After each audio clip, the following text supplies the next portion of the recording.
Assalamualaikum warahmatullahi wabarakatuh. Izin memperkenalkan diri, nama saya Faiz Efran Fitariadi dengan NPM 2311031070. Di sini saya akan menjelaskan mengenai tata cara pengisian e-form SPT 1770.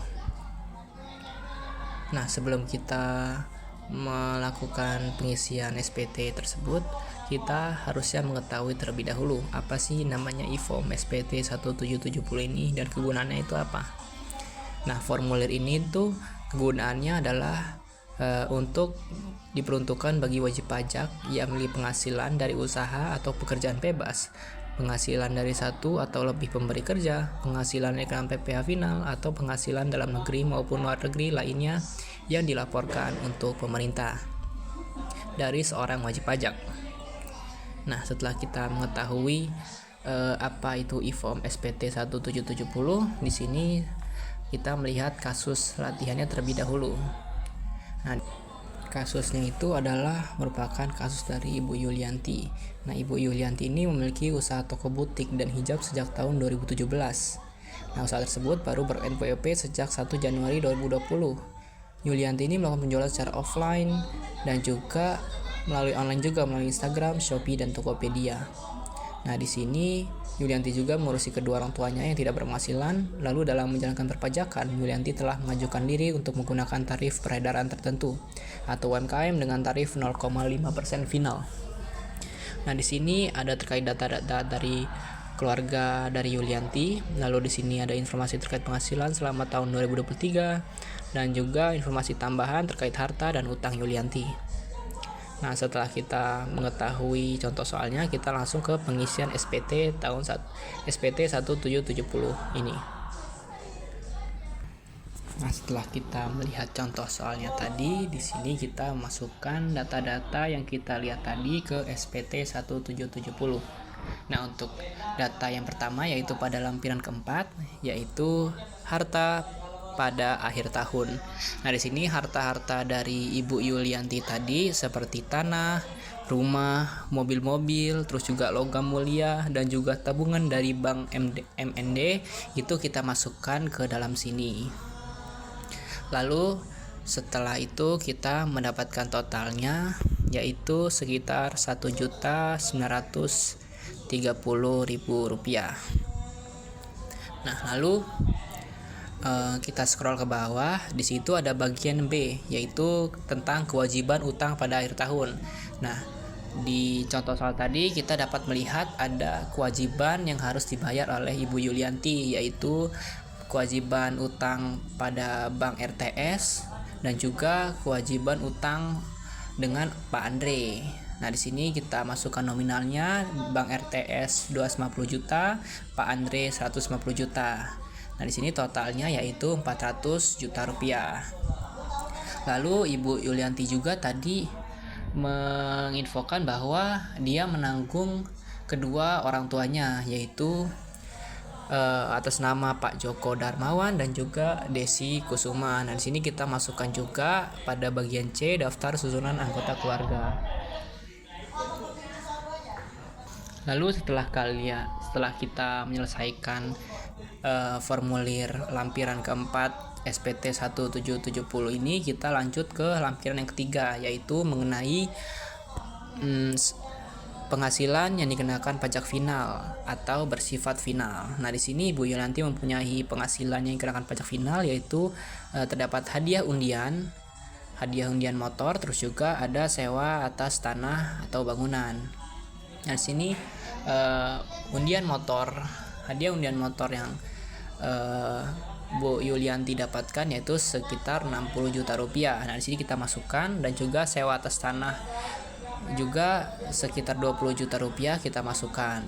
Lalu di kolom sampingnya itu ada PPh terutang. Nah, di sini cara menghitungnya adalah hadiah undian itu 60 juta dikali dengan 25%. Lalu kita mendapatkan hasilnya untuk PPh terutang hadiah undian yaitu 15 juta rupiah. Lalu pada sewa atas tanah atau bangunan yaitu sekitar 20 juta rupiah, ini kita dapatkan PPh terutangnya melalui 20 juta dikali dengan 10%, yaitu hasilnya adalah 2 juta. dan totalnya yaitu adalah 17 juta rupiah. Lalu di bawahnya itu ada penghasilan lain juga yang dikenakan pajak final dari Ibu Yulianti, yaitu dari dagangnya dia tadi.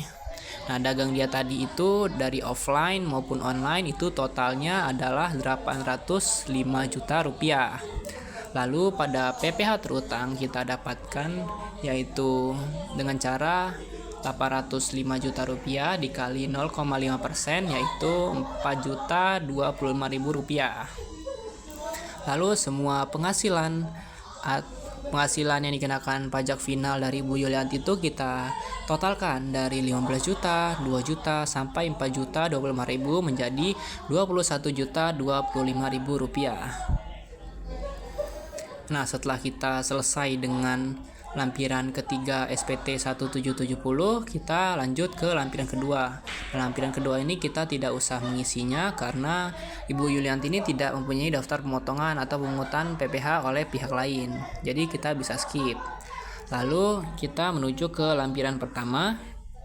Di sini juga pada bagian A itu kita bisa lewatkan karena Ibu Yulianti ini tidak menyelenggarakan pembukuan, ia menyelenggarakan pencatatan. Jadi kita isi di bagian yang B, yaitu penghasilan neto dalam negeri dari usaha bagi wajib pajak yang menyelenggarakan pencatatan. Nah, pada bagian B kita sudah tidak isi, lalu di bawahnya itu ada info mengenai penghasilan dalam negeri lainnya. Nah, di sini Ibu Yulianti ini mempunyai royalti sebesar 42 juta rupiah. Dan di sini kita masukkan ke dalam kolom royalti dan mendapatkan total dari bagian D yaitu penghasilan dalam negeri lainnya yaitu sekitar 42 juta rupiah. Nah, setelah kita mengisi lampiran-lampiran dari mulai 4, ke 3, ke 2, ke 1, sekarang kita menuju ke SPT tahunan utama dari 1770 ini.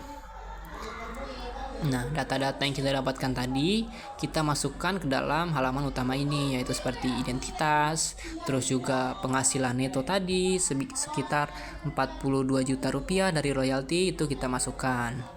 Terus juga dalam keterangan contoh soal itu terdapat Ibu Yulianti itu terdapat ia mengeluarkan sumbangan ke keagamaan yang bersifat wajib, yaitu kita tambahkan di situ 20 juta rupiah. Nah, itu bersifat mengurangi penghasilan dari Bu Yulianti tersebut, yaitu dari 42 juta rupiah dikurang dengan 20 juta hasilnya 22 juta rupiah. Lalu setelah itu di bawahnya Ibu Yulianti kan mempunyai penghasilan tidak punyai tanggungan pajak, yaitu kedua orang tuanya. Jadi kita tambahkan dengan status Ibu Yulianti tidak kawin dan mempunyai tanggungan sebanyak 2 orang, yaitu dengan total 63 juta rupiah. Nah, mungkin segitu saja terkait pengisian SPT 1770 pada hari ini. Apabila saya mempunyai kesalahan, saya mohon maaf, dan kepada Allah saya mohon ampun. Terima kasih sudah mendengarkan. Wassalamualaikum warahmatullahi wabarakatuh.